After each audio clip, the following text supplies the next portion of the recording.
Hey, what's going on everyone? Welcome back to the channel. My name is Dr. Vincent Esposito, and today we're going to be talking about money saving hacks. So this is a big one. I see a lot that comes up, and the question I get often is eating healthy or incorporating more healthy foods is expensive, or just trying to live a healthier lifestyle is more expensive in general. So today I put together a list of things that you can do at home to help kind of mitigate those costs and save some more money going forward. So without further ado, if you haven't already, please like and subscribe to the channel below. Coming out with videos every week: health, nutrition, wellness, longevity, gut health, plant-based recipes. You'll find it all here. If you like any of that stuff, welcome into the channel. But without further ado, let's get to the video. So number one on this list is going to be identifying a want versus a need. Now, obviously some things cannot be avoided, but it's really important to establish which things you actually need in your day-to-day life versus what you actually want.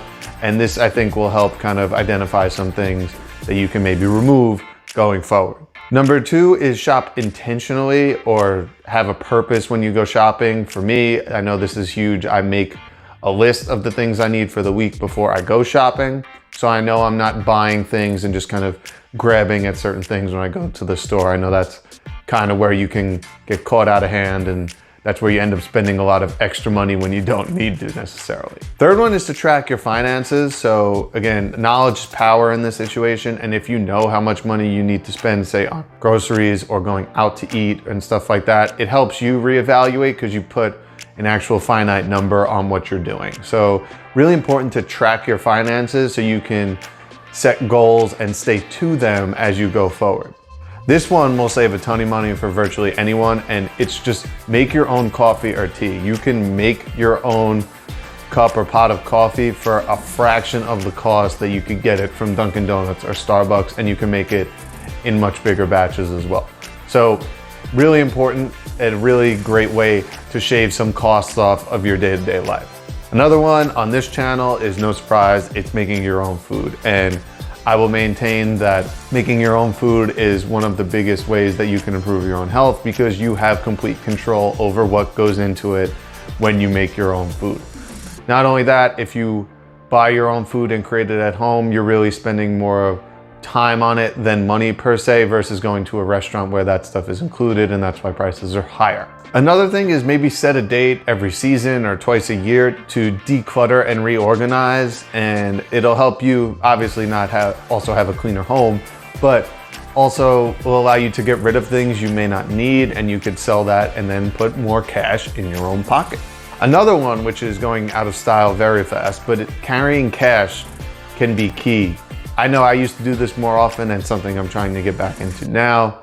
But carrying cash actually allows you to physically see the money you're spending, versus as if you use a debit card or a credit card, it's not as apparent because there's no physical exchanging of dollar bills and things like that. So carrying cash will allow you to just be more aware, even if it's subconsciously.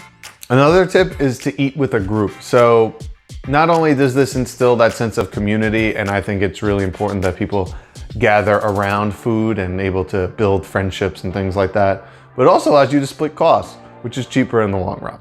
The next one is find a hobby. So chances are, if you're staying busy, you're less likely to spend money maybe shopping on the web or through stores and things like that. So try to find something that you can put your time into that costs little or no money, that you can really build on going forward. The next one is, if possible, bike or use public transportation to get around. Now, cars can get very expensive very quickly when it comes to insurance, monthly payments, gas bills. It adds up very, very quickly. So if you're able to get around using a bike or public transportation, this will save you a ton of money going forward. The next thing is, if you want something, take a picture of it and maybe compare it online before actually purchasing. Oftentimes, you might see something in the store but not actually need it, or it might just be the most immediate thing. But if it's not an immediate need, take a picture or write down whatever product you're looking at and compare prices online. Oftentimes you can find a cheaper version of what you're looking for. The next one is try to find some DIY projects that you can get into that will be much more cost effective going forward, even if it's something like building picture frames or furniture around the house, or even smaller things. If you could do it yourself, chances are it's going to be cheaper than buying it constructed. The next one, and this is something I try to do at least every couple months, is unsubscribe. So you can go through your emails and unsubscribe to any newsletters that might be inundating your email with sales and times to purchase and time limited purchases and things like that. So if you can unsubscribe to those, they're, again, out of sight, out of mind. If you don't see them, you are much less likely to purchase them in the first place.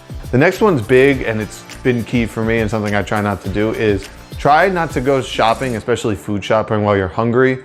Oftentimes you'll end up buying a lot more food than you actually need, and it might not be something that you're even looking to incorporate. You just kind of want something quick. So a real big key that's kind of helped me as I've gone on is to simply just not shop while I'm hungry. The next one, if possible, find a local market. Oftentimes you can find produce and other food much cheaper than you could at the grocery stores. And also you're able to support local businesses and hopefully keep them up and running too. So I know when I try to get to the farmer's market or a local market near me and support them that way. The next one that's key is to buy in bulk. Now, obviously the upfront cost is going to be more expensive, but the per unit cost is much cheaper when you buy in bulk. So I suggest buying things in bulk that you're going to use a lot of. For me, it's things like rice, quinoa, dried beans, nuts, seeds, all things like this that are really non-perishable or can last a really long time. I try to buy in bulk because they are cheaper at unit cost. The next one also is to cook in bulk. So I've been a huge fan of meal prepping, especially for lunch for the week. Not only does it limit me from going out to lunch, which I rarely do if ever, it also allows me to, again, make sure I have autonomy and I know what's going in my food. So I generally have the healthier option because I know what's going into the food I'm making, but it also is cheaper than dining out for lunch on a day-to-day basis. The next one is if you really want to go clothes shopping, thrift shops are great. You could find often some really nice vintage stuff or things that might have been tossed but are coming back around in fashion, and a really great way to not spend a lot of money on things that you might not necessarily need to.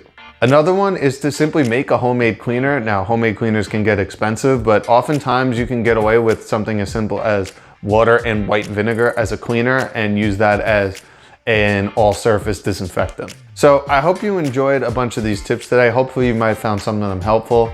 Again, I know money's tight for a lot of people, and when you're trying to make healthy changes, it often gets expensive quickly. But if you employ some of these, I think it'll go a really long way in terms of optimizing cash flow and being much more aware of where your money's going. So until next time, hope you enjoyed this. Please like and subscribe if you didn't below. And again, coming out with videos, nutrition, health, wellness, lifestyle, longevity, plant-based recipes, gut health. You can find that here. And until next time, take care, and I'll see you in the next video.